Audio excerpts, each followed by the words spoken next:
Hi, my name is Kajsa. I'm a passionate voice actor dedicated to spreading knowledge about the dubbing industry around the world.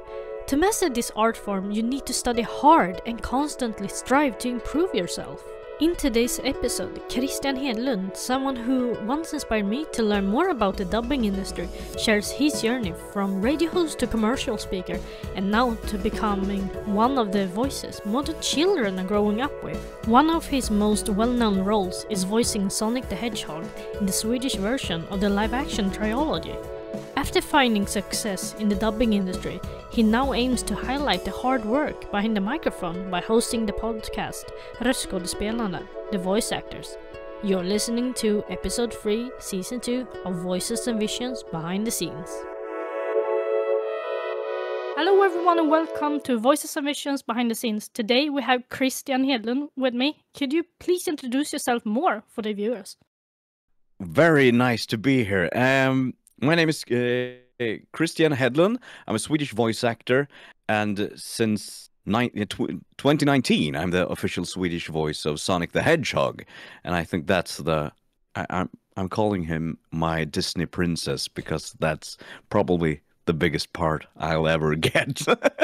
But I've been doing this. I've been voice acting in commercials for about 20 years, and in dubbing and video games and alike for the last 13-14 years. So that's me. Yes, and you've been working for so long now in the dubbing industry and have a lot of experience. How did you get into the voice acting industry, and what did it feel to be in the dubbing studio for the first time? So I wanted to do this. I was about 6 or 7 years old the first time I realized that back in my days, in the olden days, we had something called cassettes and stories on cassettes with a small booklet. You followed along in the story, and I realized after a couple of these that there were people behind these voices, and I said to myself, I want to do that when I grow up. So, and I've always been fascinated by sound and music and sound effects. So that's, recording myself into the Windows recording program back in the Windows 95 days and stuff like that. I've always been playing around with sound. And when it came to choosing a career path, I chose something with sound. So I educated myself with sound during all my, high school, and after that I went to a radio school where I trained to be a radio presenter, and so it's always been with me. But at 18, I actually went for my first audition for a radio commercial, a TV commercial, and got the gig.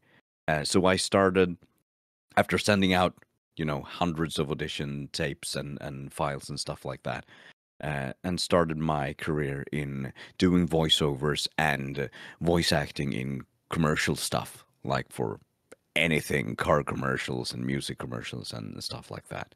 And then I went into radio. So it's the dream has always been to be able to work with my voice. And fortunately, during my adolescence, my voice went from sounding like a squeaky mouse to something that resembles a human being, and the dark, stereotypical male voice in all the commercials. So I was lucky that way, having a dream of working in voiceover and then actually getting a voice that I could use in the end. Yes, and how did it feel to go into the studio for the first time?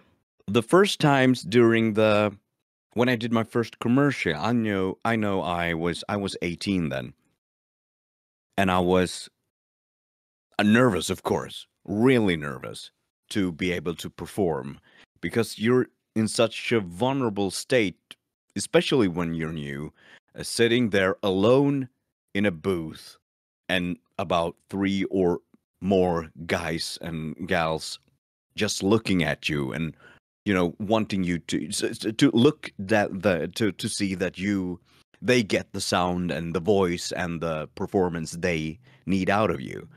So I was nervous, but I also think the first time I was very naive and thought, I can do this. I have no education, but I've been sitting in front of a microphone since I was a young boy, so I can do this. So, and I think that helped a lot. I remember the first time I went into the dubbing studio, because I've been trying to get into dubbing since I was about 20, and I've done, let's say, 5 different auditions over the years between the age of 20 until the age of 30. And I failed miserably at all of them until I didn't. And I was so nervous I almost blacked out the first 4 times. And the last time I was like, well, if it doesn't go my way this time, then it is what it is. I will try to have fun, at least. And I think I also got a lot more. The last time I got a lot more studio experience after, working. When I got into my last audition for dubbing, I've been working as a radio host for the last, 5 years, and done commercial work for about 10 years. So I was comfortable in the environment and being looked at, and I just was able to get into the studio and get into the character, and that, of course, helped a lot because I was able to perform. And then I got my first role in dubbing, and it went on from there. Well, you received the Sonic and many beautiful characters that you would have ever believed you would get Sonic out of all characters in your career. No, never. Because it's such a wild ride, because you have no control over what you get to audition for, or because we don't have agents or anything like that. I don't, and I've been, like I said, doing this for 10 plus years, because the dubbing studios in Sweden tend to be the ones, casting the projects. So you never know where you're gonna end up, and all of a sudden I got this big part of a movie. And since I don't know if the guys who can see right behind me, I'm a retro gamer. I collect retro games, so I know Sonic very well. And back when it comes to Sonic, I hadn't even given it any thought that movie would be able to be eligible for a Swedish dub. But when the question came, I was like, really? Oh. So it's a dream come true, because I love the character, I know the universe, and yeah, my career peaked with him. You finally got your Disney princess, sort of. Yeah, I got my Disney princess. I'm good. And what was it like transitioning from working with radio to dubbing? It's 2 very different things, but radio. And in Sweden, we got 2 types of radio. We have the commercial radio, and we got public service radio. And commercial radio is the one that I've been working in, and an entertainment radio, essentially. And in some ways, they focus a lot on the music. The music is the main part of what I did when I was a radio host, but I wanted to be able to entertain as me as well. But I'm never really just Christian. It's my working persona. It's my artist persona, entertaining people. So in some way, it's still kind of like voice acting. You're being you, but not really you. You're the entertaining part of you. You don't bring your sadness or the heavy stuff into an entertaining radio studio setting. You bring the fun stuff, the creativity, and the voices, and the laughs, and the jokes. So in one way, it's a professional role, and then when it comes to dubbing, it's another kind of role playing and another kind of voice acting. But so they're not alike, but they're kind of like. So I learned a lot. I brought a lot of experience from working in radio for so long into the dubbing studio, because I've taught myself how my voice works. I know my range after doing radio for so long, so I knew my tools going into the dubbing studio. So the experience was it's very different in many ways. It's kind of like in some ways, but I definitely got use of my radio background moving into the dubbing studio. I've also seen a clip of you singing with Tony Irving. He's a British-Swedish professional dancer and choreographer. I don't know how famous is he international or. Oh, I don't think he is that famous. He's from Manchester originally and been living in Sweden for a long time. But he's mainly famous for, like you said, being a choreographer and being a host of the Swedish version of Dancing with the Stars. Yes. I think the original program is. We call it Let's Dance over here. Yeah, I don't watch that program that much, but I know Tony Irving for. Yeah. How did you come up with doing impressions of him? Because you sort of became famous for it and then sang a song duet with him. It's a funny story because I did some of that kind of work on the radio station, impersonating people and doing parody songs. I did a parody. This is back in 2000. I started at that station, Riks FM. In Sweden back in 2009, and I started doing parody songs. So I did a weekend anthem by rewrite the lyrics for Lady Gaga's Bad Romance and stuff like that. So it's a long time ago, but I started with that, and when I realized I could kind of sound, my impression of Tony Irving back then wasn't as good as it is now, but when I realized I could kind of sound like him, I rewrote the lyrics to Pitbull's "I Know You Want Me," rumba, and which is a catchphrase that Tony had back then with the dance rumba.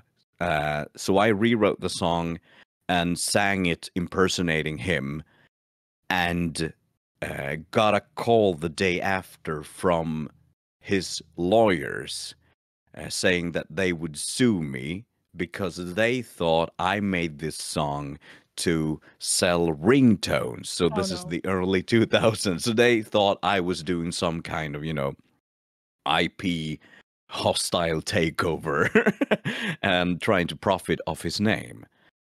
So I asked a colleague, a producer, because I was broadcasting during the afternoon and evenings, and I asked the producer for the morning show if she got a number for Tony, so I could call him and ask him if to tell your dogs to back off, tell them to and explain what I've done.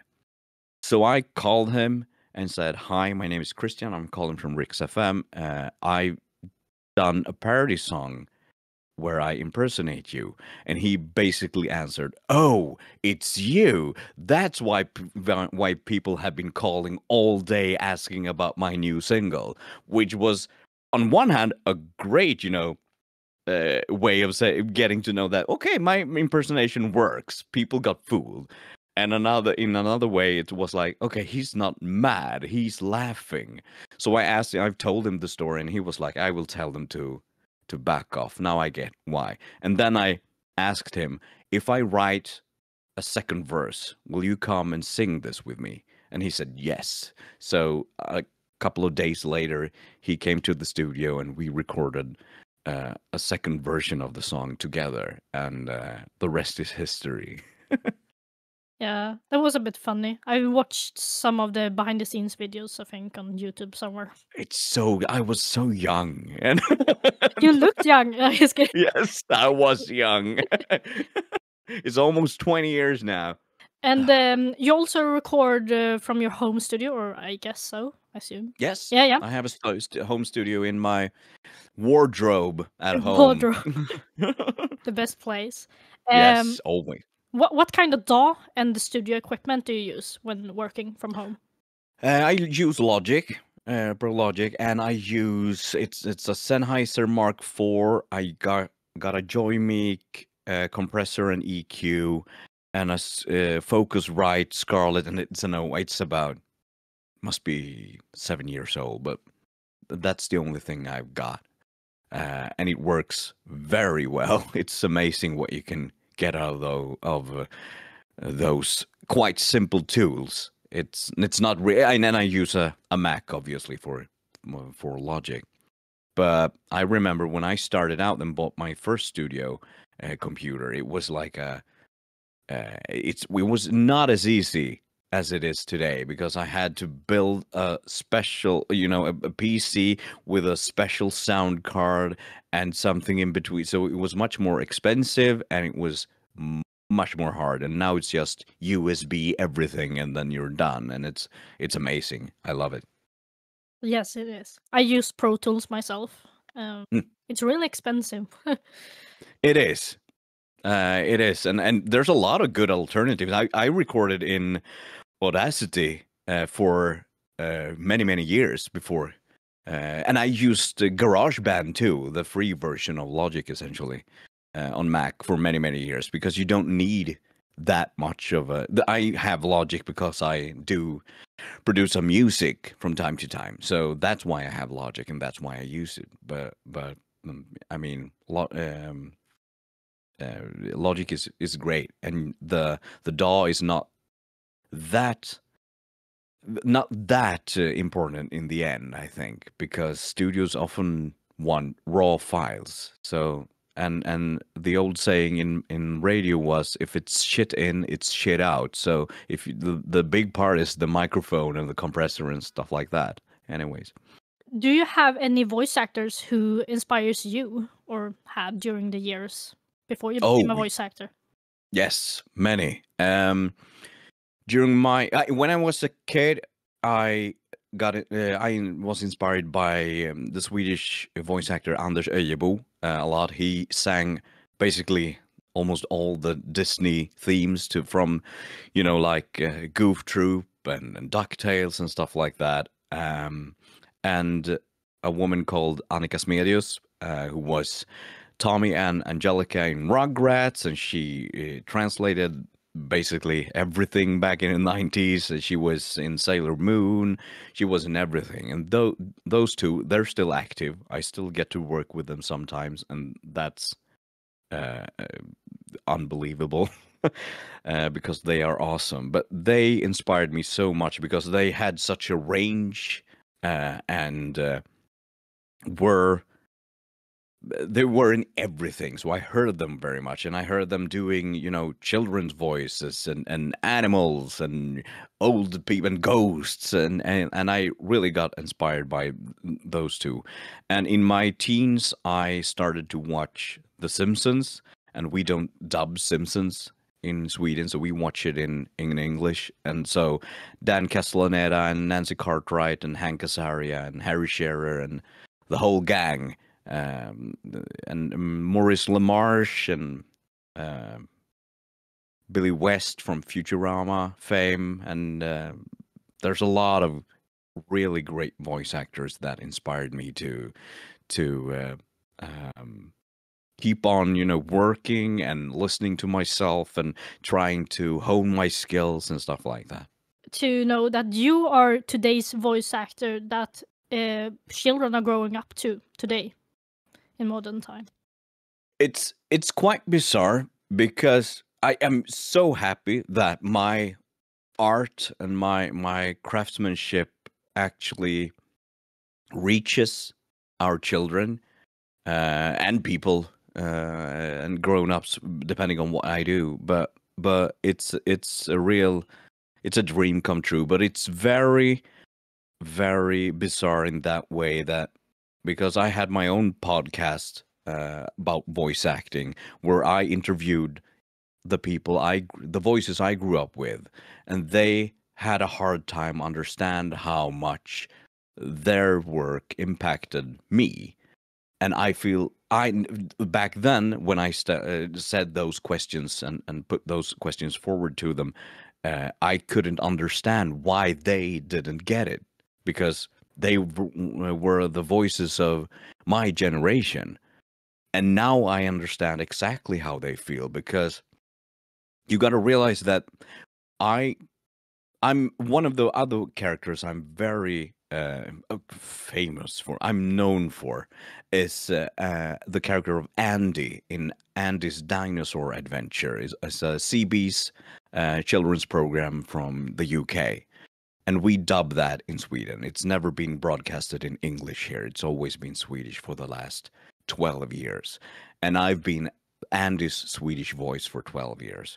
And the kids who grew up with that program and were 8 back then, they are 20 now.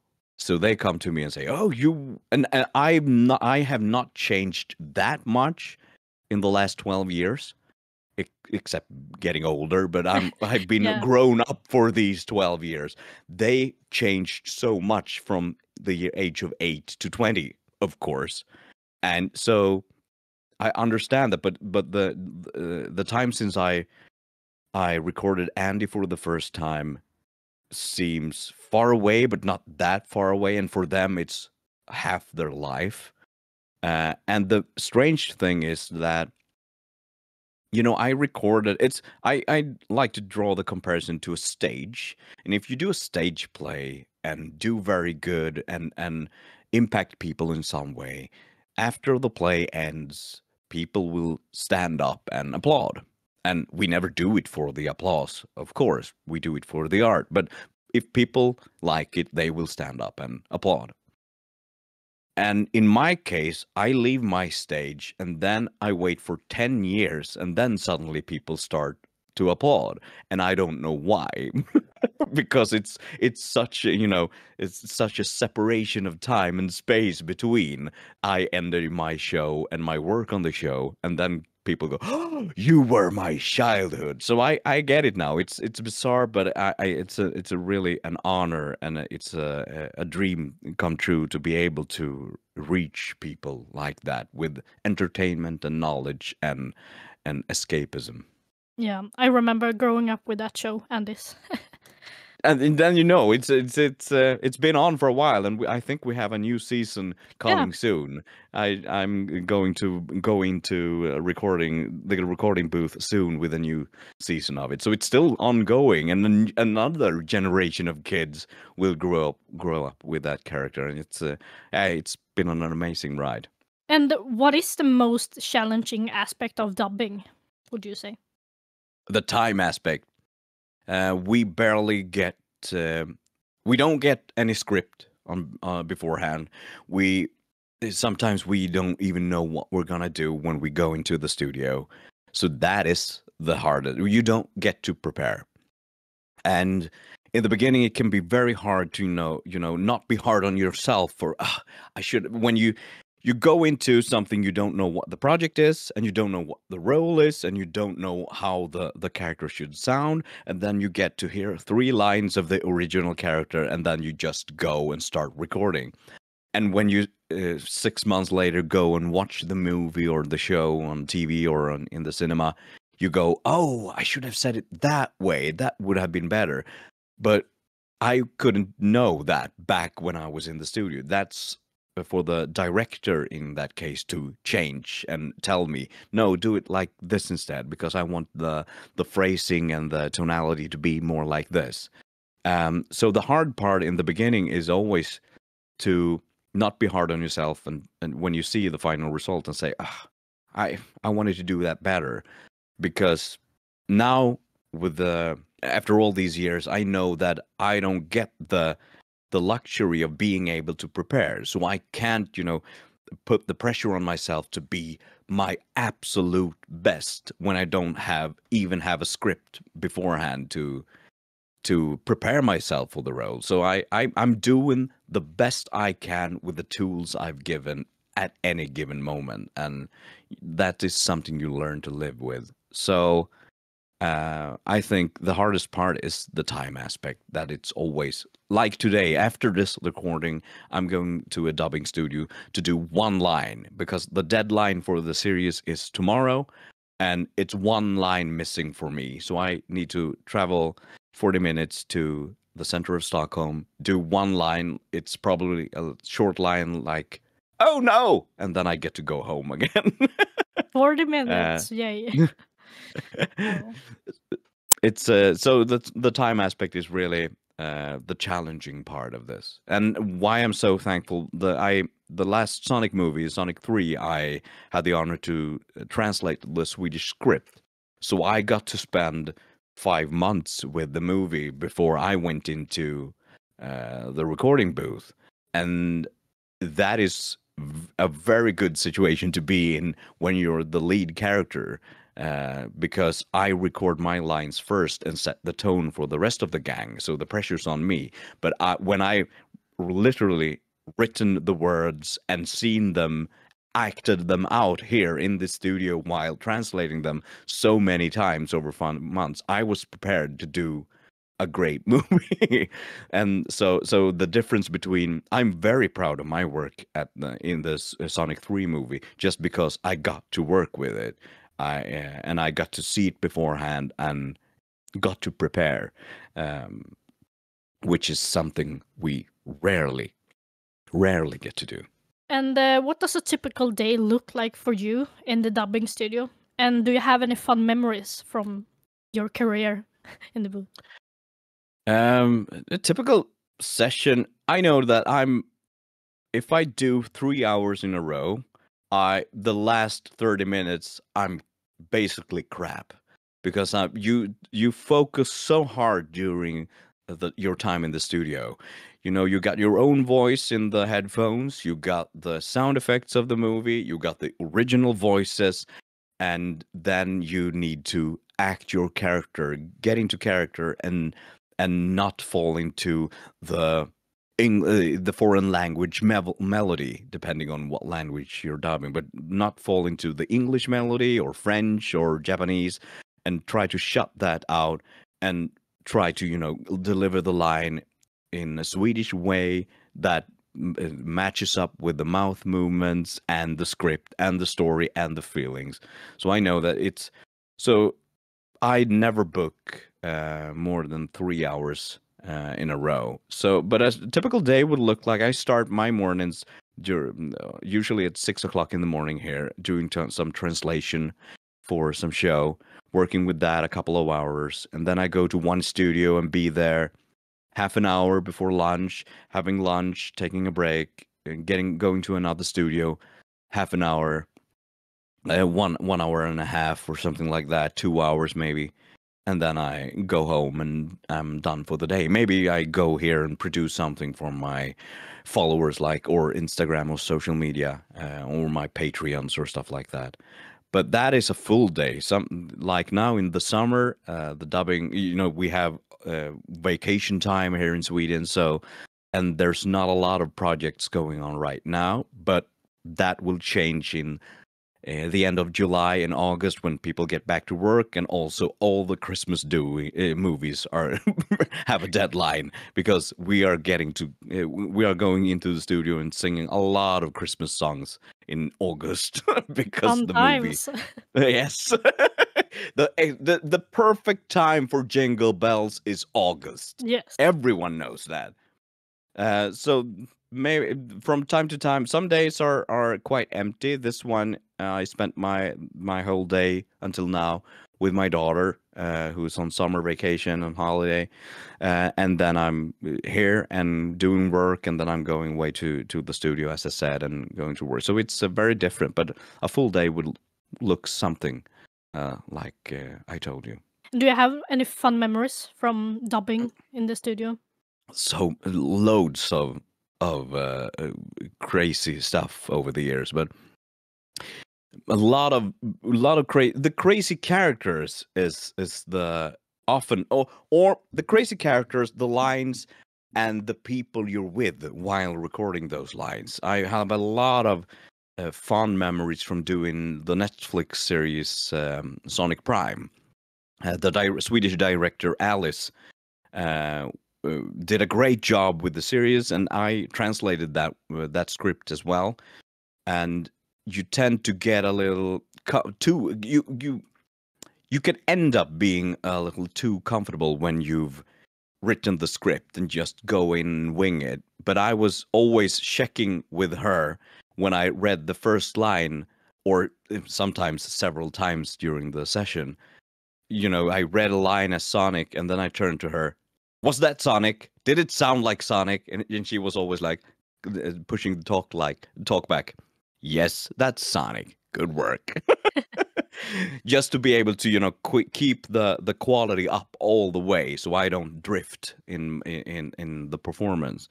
So stuff like that. But the funny characters you also remember. I remember the series, Netflix series Home, a spin-off of the DreamWorks movie. And I did all the small roles, you know, the bizarre. I did a gas pump that pumped out lemon juice, and my only line was lime, and then I threw up lemon juice into their car. So my Monday morning started with, you know, for 20 minutes, and it was like, is this is amazing. I get to do this for work. 12 Forever is also a really fun series to watch. It's that series is amazeballs through and through. Such an amazing creativity. It's such a crazy character gallery, and all the different characters I did there, Colin and Borbo, and other side characters. They're so out there, and it's really fun to record those things. And as a voice actor, do you need to have musical skills to be able to dub, for an example? I don't think you need, but it certainly helps you a lot going into the studio, because another Swedish voice actor legend, Joakim Jennefors, who did the Swedish voice for the Hunchback of Notre Dame and the Disney movie Quasimodo. And he's done so much. He sang the intro to Pokemon. He once said that it's almost like singing in a choir, because you have all this music going on in your head, and you still need to, you know, do your thing and your notes in your way in the middle of everything. And I think it helps a lot with rhythm and tonality if you have a musical bone in your body. I think it makes things a lot easier. But it's not a must, but I think it helps very much. That's why there are so many pop stars and musicians and singers in the Swedish dubbing industry, because they have a knack for it, because they can sense the rhythm and get a feel for the character very fast that way. I think you talked about this in your own podcast show, but you once got a Carol song. What was it called in English? Julsaga, though.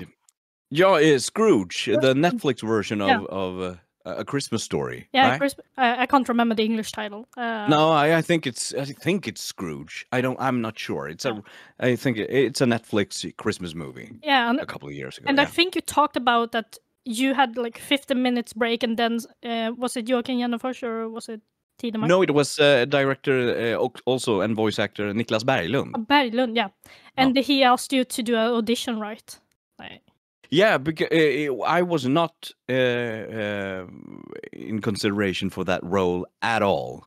It was a big musical number in that movie, and he had been auditioning several artists and singers and stars from different Swedish musicals during the day, and they had not done voice acting before, so they had a hard time getting into it and getting the rhythm right, and he was not satisfied at that moment with this big musical piece and the people he had been auditioning.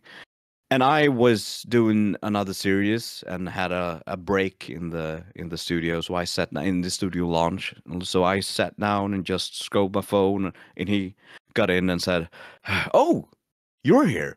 Do you have 15 minutes?" And I was like, "Yeah, I'm on my break. Do you want to audition for a role?" And I was like, "Oh, okay." So I got up to the studio and auditioned for this role with song and some lines, and got the part because I understood dubbing, and I can sing somewhat in comparison to all my peers. It's you can work with it, but you know, having people like one of my best friends is Annika Herlitz, the Swedish voice of Elsa from Frozen, or Frost as we call it in Sweden, and I'm not at that level of singing, but I can manage, and it was mainly because I can sing and I understand how to voice act, and that at that moment I could nail that character and make it sound good, and so I beat out these amazing artists and at that for that role, and it was really fun because it was a spur of the moment thing, pure luck, being in the right time, right place at the right time. Yeah, but I really liked your part there, so you did well. Thank you. It's one of my.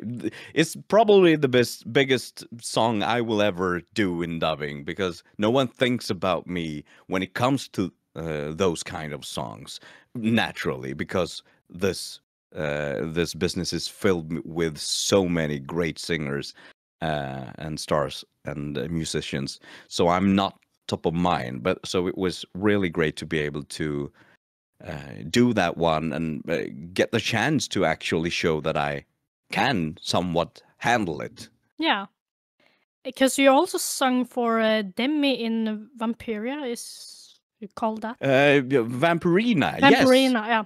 Yes, yeah, I did, and he had a lot of, but those kind of songs was easier, and it's more of a character voice, and it's Disney songs, so it's quite easy, more easily to handle. I got a handle on those after all these years, but when it come to big musical numbers, it's another kind of cookie.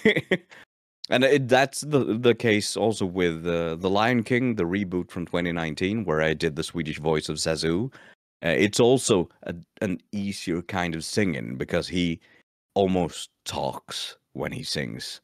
I can't wait to be king, but that was the first time I had since I was an adolescent, and you know, as a guy, your voice changes a lot when you go through those years, through puberty, and from those years, I felt like I didn't have total control over my voice. So I've always been a little insecure about my singing voice from, you know, the age of 16, and even though I've been singing in dubbing for maybe 10 years, it wasn't until The Lion King in 2019 where I finally felt that, okay, maybe I'm good enough. Because if Disney thinks I'm good enough, maybe I should cut myself some slack.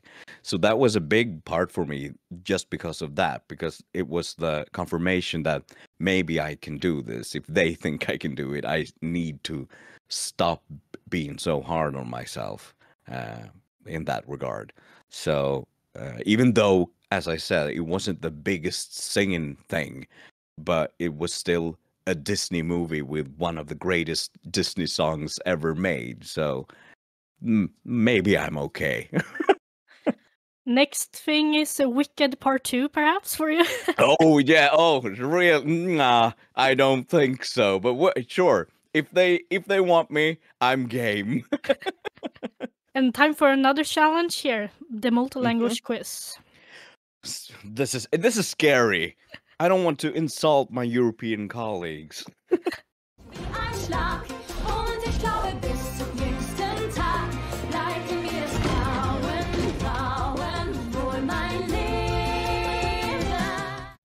That's German. Nie powiecie nie? Bierz się do pracy, niebieski chłopczyku. This must be Polish.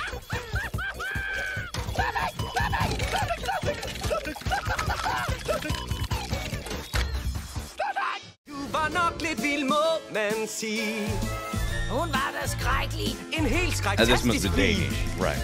Intet ville vi gøre om. Rimango neanche in Africa e mi dimetterò. Mi sta sfuggendo dalle ali, ahimè. I'm gonna go with green. Oh, Mas mi alegría es tal, perdí la buena suerte y regresó. yeah, por this must be mí. Italian. Y la colgaría una bandera, un toque de victoria hacia el final. Excuse me. なんで And 俺 this に is 似てん Japanese. の I find it funny how they say excuse me そっちが first. 似てるんだ。なぜ似ている？言っとくけど質問するのは俺だ、新顔ハリネズミ。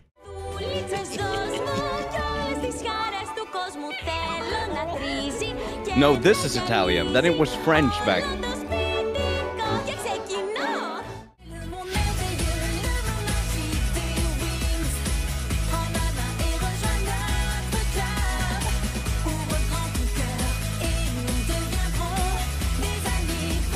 No, this is French. God damn it.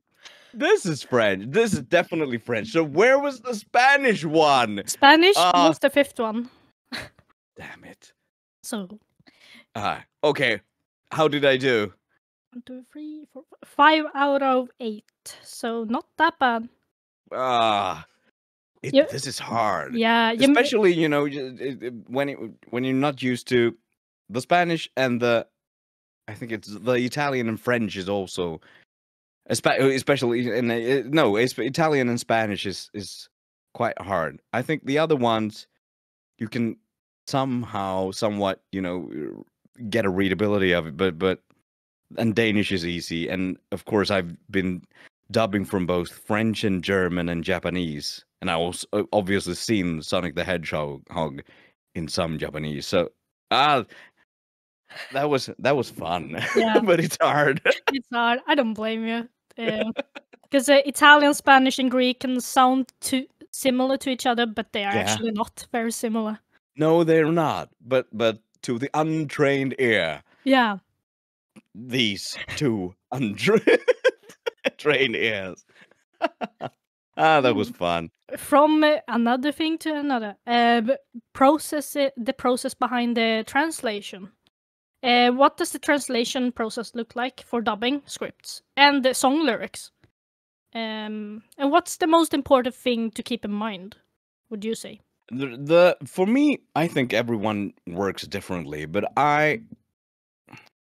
speaking of Sonic 3, which is the latest big budget project I did, I watched the whole movie, the version I got. It was very early.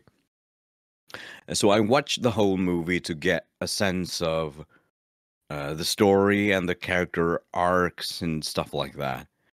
And then I went into translation, and that's not it's not difficult that difficult. The hard part is not translating every word exactly into Swedish, you know. You need to listen to what do they actually say, and how do I translate that to good Swedish that will be easily fitted into the length of the line, and so that we don't spill over and make it, you know, lip sync good and stuff like that. So I think that's the biggest thing to think about, that it's not you know, just go in and use Google Translate and you're done, because you need to translate it into good Swedish, and the how you build sentences in English is not the same in Swedish, so you can't do, you know, just translate word by word. And also when it comes to jokes and stuff like that, you need to adapt them for the Swedish audience. For example, I did a joke in Sonic 3 where where he runs around at Piccadilly Circus in London, and he goes, "Loud American coming through" in the original. And that does not work in Swedish. He can't just yell that because he's not American to our kids. He's Sonic. He's Swedish. And, just translating it to loud Swede coming through is not logical at all, because we're not known to be loud and obnoxious like the Americans are. So I needed to do something different, and then so I decided to make a joke for the parents in the audience, and we got a Swedish artist and one of Sweden's most famous people, Pernilla Wahlgren, a singer, actress, and she's the Swedish equivalent of the Kardashians. She and her family, so everyone knows her, and she had a huge musical hit back in the 80s called Piccadilly Circus. So I let Sonic scream and ask if he could be in the Swedish versions of Kardashians. And I didn't have to lip sync anything because he was just running. He was a blue blur. And so that is one example of a joke that can't be translated, directly. You need to adapt it to the culture you're translating for. And how about the song lyrics? Or have you ever translated song lyrics? Yes, yeah. I've done intro songs and theme songs for different shows.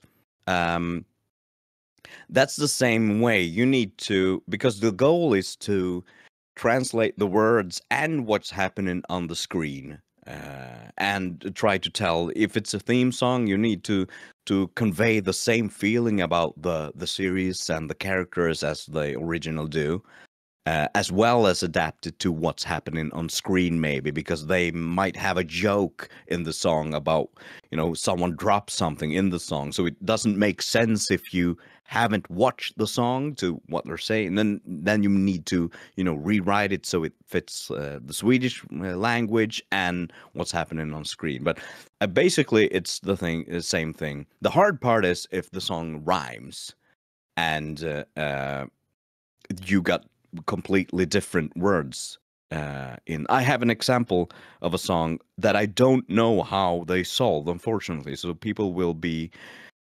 awake next night after listening to this and wonder how did they do it, because it was a children's song about an alphabet, and at the letter B they sang about a bow, which is understandable in English. But the Swedish word for bow is rosett, which starts with an R. And then they started to show a bow, as in a bow and arrow. And the Swedish word for bow with a bow and arrow is pilbåge. It's arrow bow, if you translate it. And so they had to, rewrite the whole song based on the word bow in an alphabet song with a word that doesn't start with a B.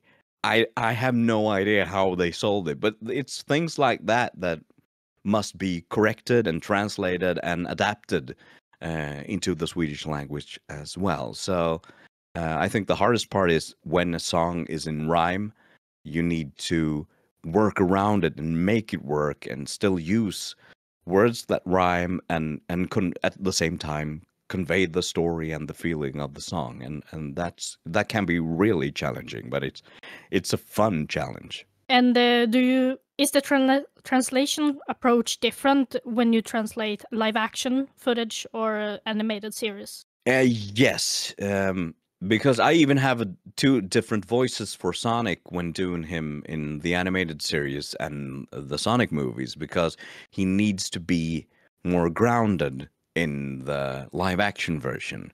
Because if he's too sped up and animated and in the live action, he doesn't feel like he could exist. He feels fake. And it's the same thing with the script. When it comes to an animated character, that can be much more lively and flail with the arms and fly to space and back in the matter of 2 seconds. But when it comes to live action, it needs to be grounded.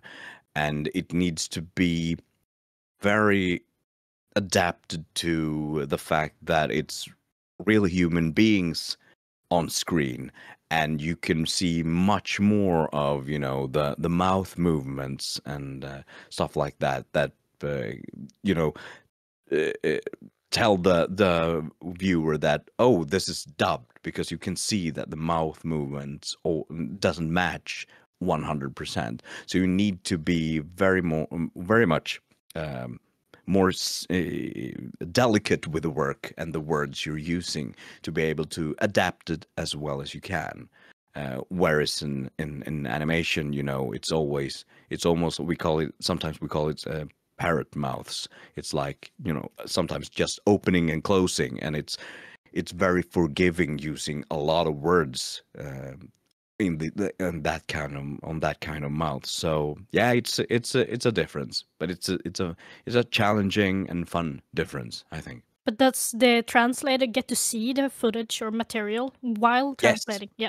Yes, I always. It would be impossible else to make it good. I know, I've heard, and sometimes I've been in projects where I've actually asked the producer if have the translator even watched what's happening on screen, because this does not, you know, they have obviously just translated the words and not what's been adapting what's happening on the screen, and then you suddenly go, this is not good at all. We need to rewrite this in the studio, and so we need to watch and translate at the same time, line by line. Because sometimes I've seen in smaller shows that the translation is not very good. It doesn't line up with what's happening on the screen. I was like, huh? What happens? I was like, does the translator even see what's happening, or no? I've never done a project during my years, and I've been translating since, well, the last 8 years at least. And I've never done a project where I didn't have a picture to watch and time codes, because it would be impossible. So now, but I still believe that some people, as in all walks of life and workplaces, some people sometimes take shortcuts. Yeah. And someone will have to correct that somewhere along the line, and it usually ends up inside the studio, where we rewrite, or I as an actor rewrite the line while 2 seconds before recording it, because it's bad in the original state, and I want to make, because it's my voice, and if I say something that sounds totally ass, it will be my head on the plate, not the translator. So it's unfortunately that happens. But you need to understand that sometimes when it comes to some scripts, translators are not being paid nearly what they are worth, and they have short deadlines that's insane.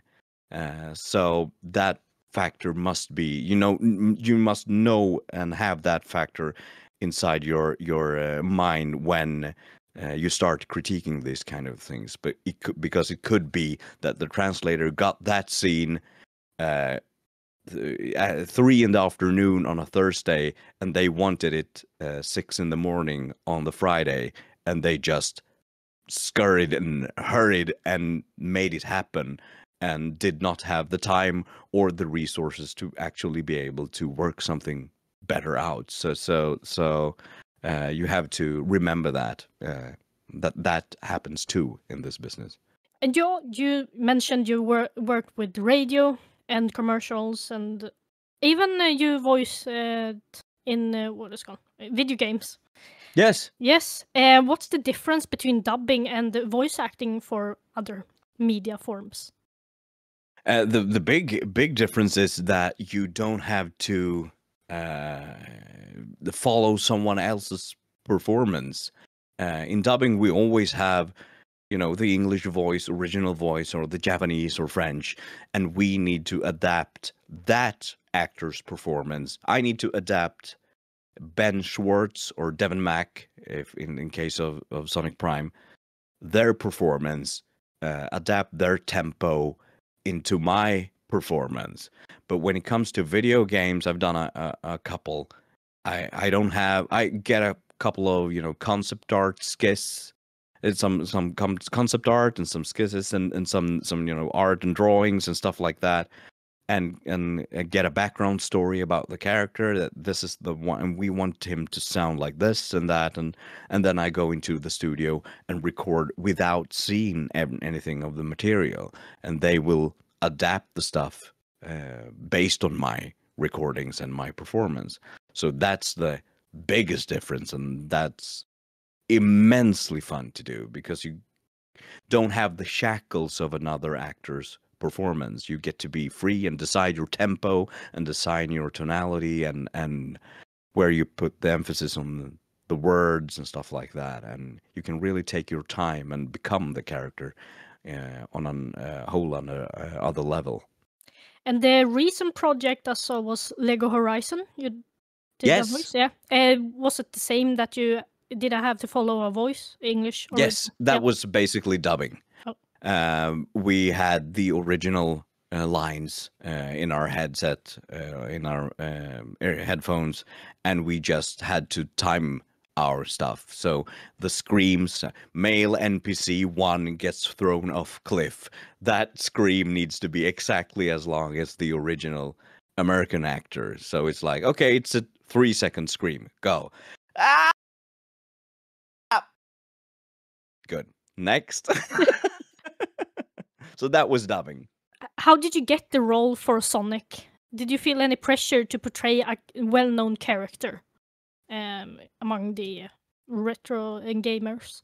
Oh, yes. Yes, I did.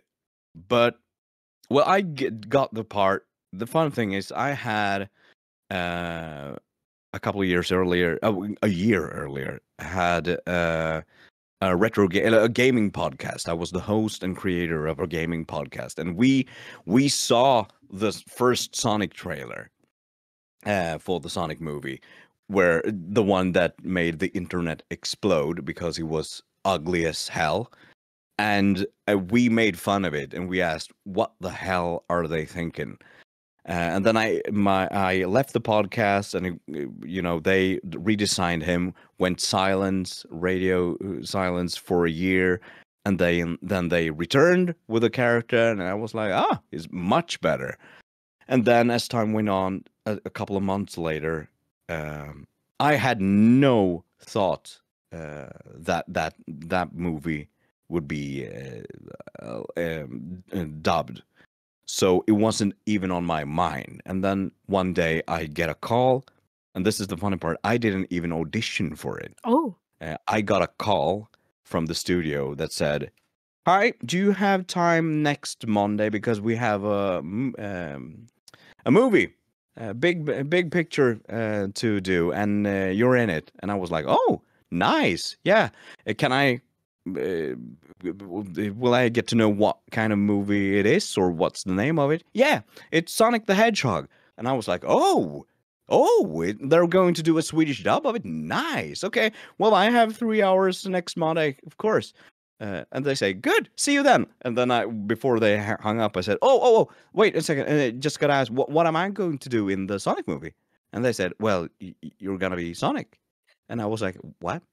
"Oh, and also the studio wants to know if you want to see the movie before you go into the studio." And I said, yes. So I was one of the first people in Sweden who saw the finished movie before I got to go into the studio and record my part, which helped a lot. Because, first of all, when I saw it, I realized that this is a good movie. This will work out fine because it's a nice story and it's not a catastrophe.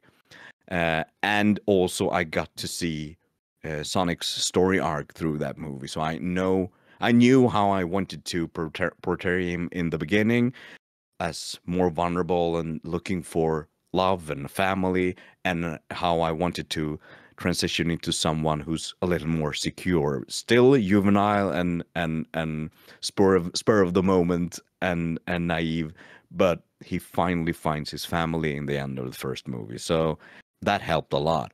um, and yeah, it was amazing. It's a surprise and an amazing opportunity, and I had a lot of fun with that one.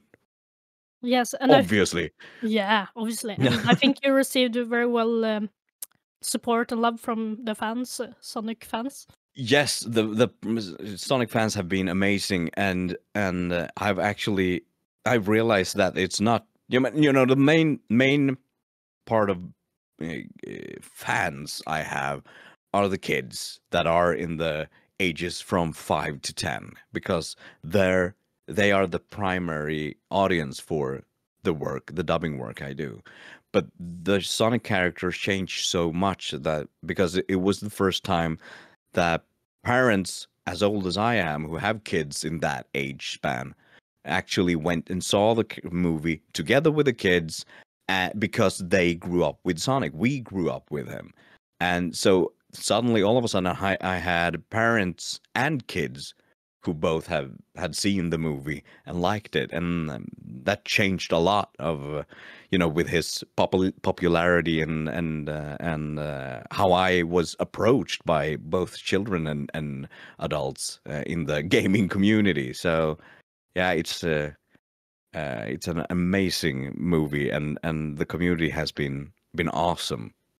As we know, Swedish dubbing don't usually dub adult series, but No, we did usually.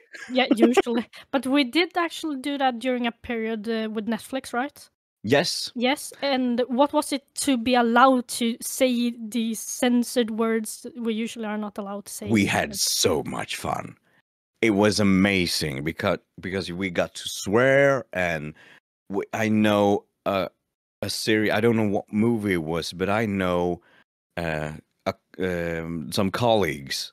I think it was Josefina Hylén and Niklas Berglund, both amazing Swedish voice actors, and they're married, and they got to do a sex scene. Oh no! But they did not record at the same time.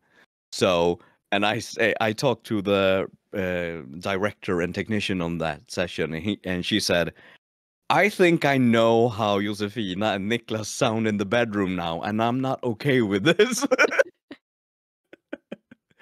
But that was an amazing thing to do, and from accessibility, it was amazing.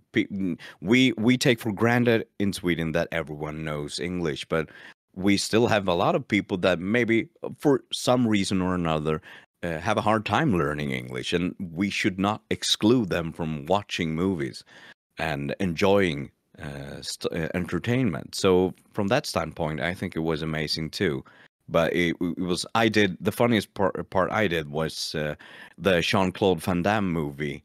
I think is The Last Soldier or The Last Soldier or something like that. It was a Netflix movie, and I was the villain of that movie, who he loved Scarface and Tony Montana, the Al Pacino movie. So the movie starts with him watching Scarface impersonating Al Pacino. So my first line in my movie is fuck you, you cockroach." And that is nothing like anything I have ever said in a dubbing studio, and we laughed our asses off because it was so much fun. And sometimes very cringe because Swedish is not the most aggressive language, and when you try to be an aggressive villain that says come and cut my cojones in Swedish, it's not that scary. It's laughable, but we had a lot of fun.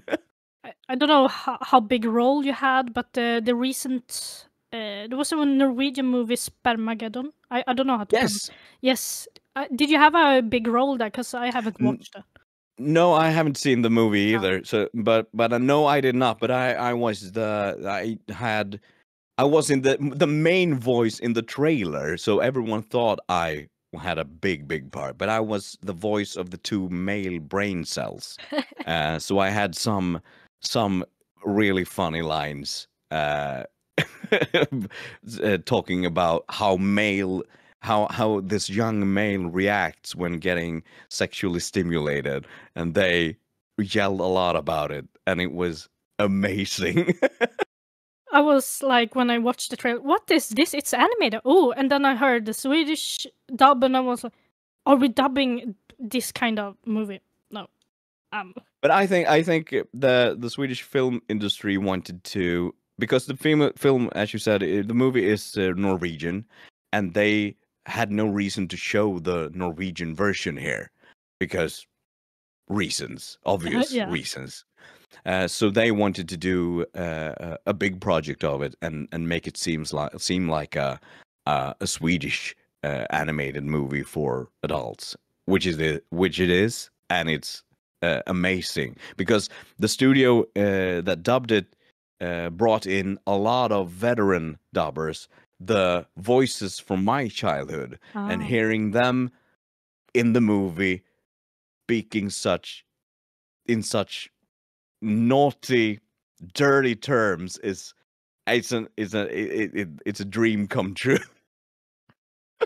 Yeah, I got traumatized, I think, by the trailer itself. Yeah, you need to. When you hear the Swedish voice, I can say I won't spoil it, but when you hear the Swedish voice of Mickey Mouse with his real voice talking about bukkake, then it's it's out there. But do you wish that the dubbing culture were bigger here in Sweden, at that we started to dub more adult series? I would like. I'm working now on a Danish animated series, and I've made at the Swedish summer holiday yearly TV program in public service called Sommarlov, basically summer holiday. They're now broadcasting a series called Mästerliga Monsterbarn, or Masterly Monster Kids, or something like that. Which is also a Danish series from the beginning. Produced and recorded and animated. And we've done the Swedish dub. I did the translation and some voices. And I wish, first of all, that Sweden would start to produce their own. If Denmark can produce their own animated series for children, we can too. We have so much talent when it comes to music and voice acting and storytelling in this country. So I would love to see that. I'm jealous at Denmark, and I'm glad we're bringing those cartoons here. But I think I was in a Swedish animated series from public service company SVT.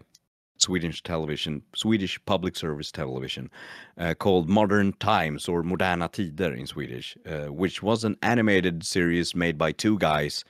It was almost like a cross between Family Guy and Simpson, in a post-apocalyptic Sweden.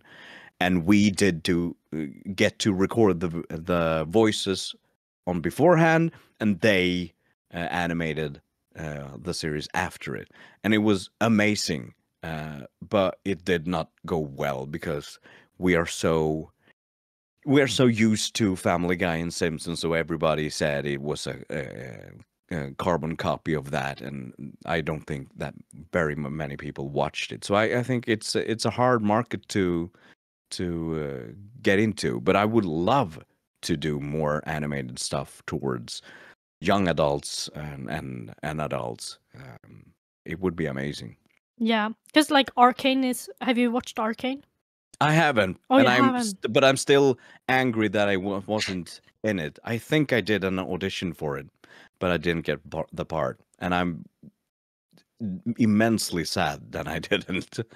Yeah, but I was really surprised that it got dubbed, but it was really fun to watch it in Swedish. They did a really good job. And the main director for that, Alicia Åberg, has done an amazing work, and it's because we have so many passionate technicians, directors, and voice actors in this industry in Sweden that does not get the recognition they're worth, or that they should.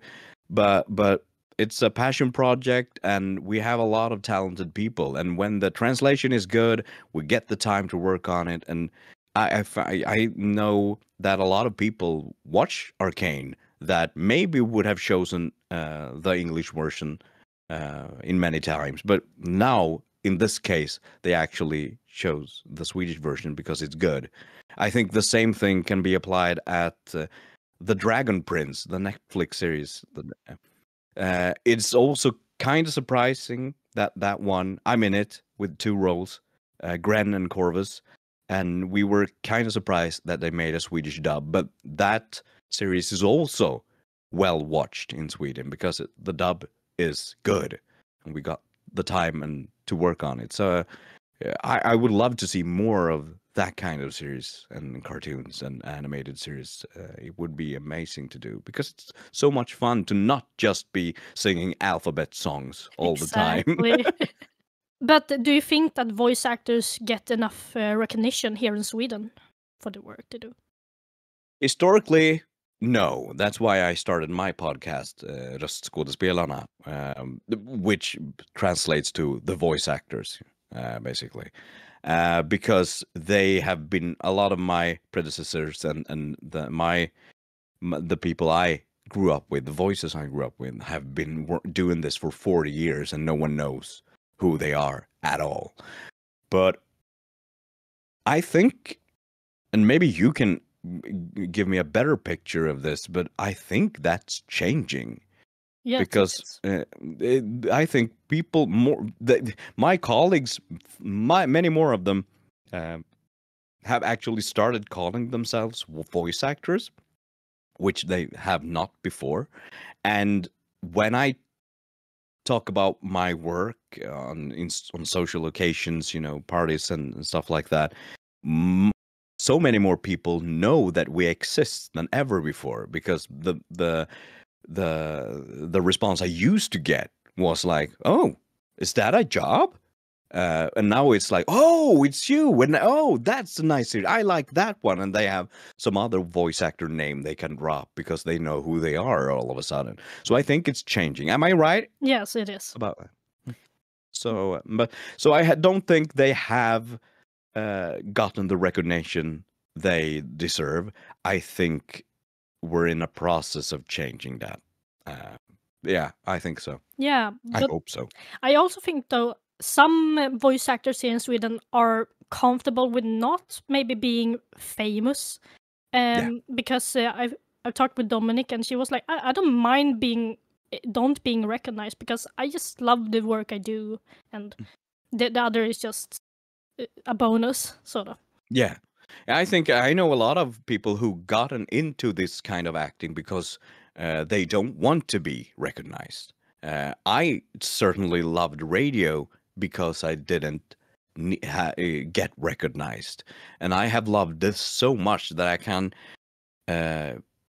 make my art, make my craft, entertain hundreds of thousands of kids. But I can still, when I go out the studio, I'm not a character, I'm not an actor, I'm just me at the end of the day. But over the last couple of years, I've realized that the movie industry is changing. The movie studios look a lot more at established movie actors and stuff like that when they make big animated projects and movies in the cinema, for the cinema, and a series as well. And they look at influencers and just to draw people in to watch it. So I've made the decision to expose my work and what I do in social media in a whole other way.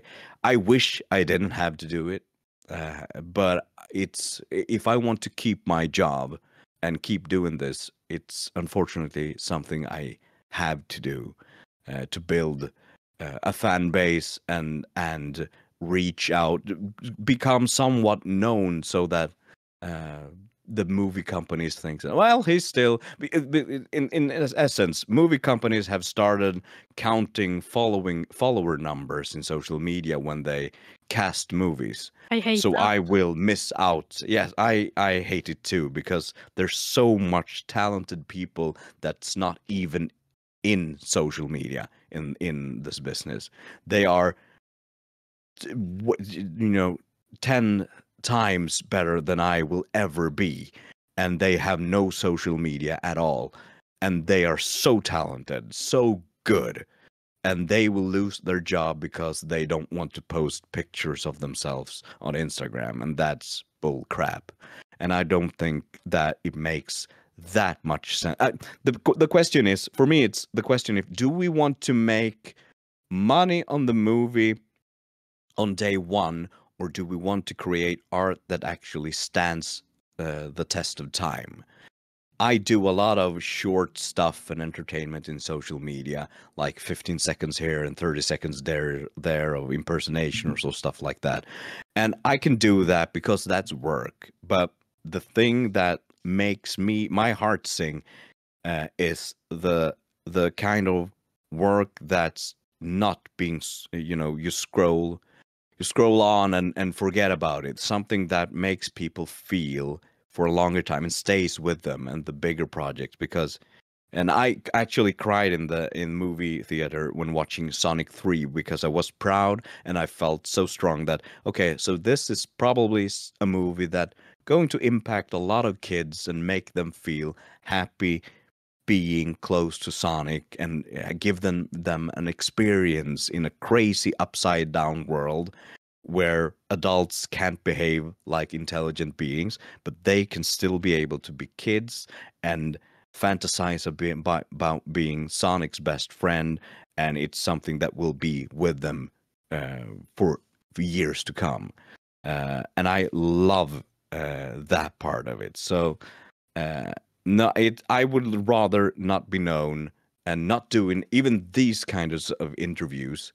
I would love if I didn't have to expose my brand and my acting and the business like this. But this is the world we live in, and I can wear that cape to be able to keep my job and also shine light on my colleagues that don't have the drive or the energy or time to do this, and tell people that these are talented people. They are amazing, and you should know about them because they have been entertaining you and your kids for 40 years. So, and give them the gold medal and a little spotlight for at least a moment or an hour or two. And as you mentioned about your podcast, can you explain a little bit more how you came up with that idea to run a podcast show with Linn Erner, your colleague? Yes, I started the podcast by myself about 10 years ago when I got into the business. And it was because I felt very, very strongly that when I was on the outside, it's such a hard business to get a feel for. How does even things work on the other side of the glass? I was like pushed up against the window and just breathing on the window and wanting to know more. How does it work? How do you work around? What do you do? How do you do it? And when I was finally on the inside, I got the idea to try to be some kind of link between the outside and the inside, and try to show that it's much harder than you think. You need to think about this, this, and this, and the people inside here are amazing, and they are not just stage actors and rock singers and stuff. They are also voice actors, and they have a passion for this. So the idea came about of being, and also being able to talk with my, the people I admire, and let them tell their stories, because the stories of dubbing from 30 years ago will disappear if no one saves them. So my mission was initially to just save as many as I can of these stories. And then after doing one season alone, it was very hard. It's time consuming. I didn't get any money for it. It was just a hobby project. I decided to do a Kickstarter together with my friend and colleague Linn Erner, the Swedish voice of Shira from the Netflix series, and she's also the Swedish voice of Amy Rose in Sonic Prime. And so we did a Kickstarter and got money to produce a second season and a third season. So we had a better chance of actually saving some of these stories and the cultural treasure that will disappear in started to disappear because some of the best known and oldest voices have left us now, so they stories would not have been saved if it weren't for the podcast, and that's something I'm very, very happy that we have done. So the idea was just to tell the stories. Yeah, I think it's important to save those stories because of the lack of recognition in some countries. I believe it's good to like show people it's an art form. This voice acting. It's not about making a fun voice in a studio. No, because that's a big misconception. And as I've discussed this with many voice actors now, they feel the same. Like voice acting is an art, and it's not something you can just do. You have to practice. Yeah, and that's true of everything. But I think there's a misconception that no, this is just, as you said, doing a funny voice. I get DMs and emails regularly with people saying I can sound like this and I can sound like this, and it's not about that. I sometimes say that voice acting is a misleading word, two misleading words, because the word voice comes first. It's the other way around. The acting comes first, the voice comes later, and it's secondary. So yeah, it's the biggest misconception that you don't need an education, you don't need any acting skills. It's just go in and scream a lot and make a funny voice, and you're done for the day. And it's so much more than that. What dubbing roles are you most proud of, and think will stay for you with life? Oh, I've done this character, sort of. Obviously Sonic. Yeah. I hope my mission now is to I say this a lot. I have a colleague, Dick Eriksson, who is the Swedish voice of Ash Ketchum in Pokemon. He's been doing Ash for 30 years. So my mission now is to build my brand around this wonderful blue hedgehog, because if I'm able to, and I get to do him for the next 30 years, I can die so happy. Because I love the guy. He's amazing. He's amazing to work with. I put so much of me in him, the insecurities, the nerdiness, the temper, the I have no time to listen to anything mentality. So it would be an honor to, because it's very, very, very rare that you get these kinds of roles that you can really pour yourself into. And the way he speaks and the way he is got a lot of me in him. So I really hope I can build something that will last for a long, long time for as many kids as possible. All the Sonic fans, no matter your age, I hope I can create. I want to continue to work to create a character that will, be well. In Sonic's case, it's more like he's annoying, but you still love him. It's like, do you really need to? Can you just listen to Amy or Knuckles for what? Okay, I still love you, but you're he's on the verge of being annoying all the time, but you still love him. So Sonic is the one of them, and I think the other one is Andy from Andy's Dinosaur Adventure and Safari World and all that, because he's been going on for, I think it's maybe 12 years now, and will keep going. So there's a lot of kids that have seen Andy, and that's the most people recognize my voice, because it's basically my voice. He's just a little more positive. He's got a more positive outlook on life. That sounded dark, but he's such a positive force, and I can actually see kids react to me picking up my daughter at school, because I say, "Hi, honey, how is it?" And kids go like, because they recognize the voice. So I think Andy and Sonic will be on my headstone one day. Along with the text, he finally got quiet. he finally shut up. Do you have any dream role that you would like to voice, either a already existing character or a maybe future character? Would love to. No, as I said, I would love to continue with Sonic, but I've reached a point in my career that I'm looking for the parts that tell a good story, that makes you feel. I like the parts where you get to play with many different feelings, and I did a series from a couple of years ago, a Netflix miniseries called Lost Ollie, and I did the main part as Ollie, and the story is about a toy that gets lost, and he tries to find his way home to a family who's stricken with grief with some kind of disease. It's not clear if it's cancer or if the person in the family is gone, or if the person is still left, but something has happened, and it's so sad and dark and hopeful and beautiful at the same time. So I really love,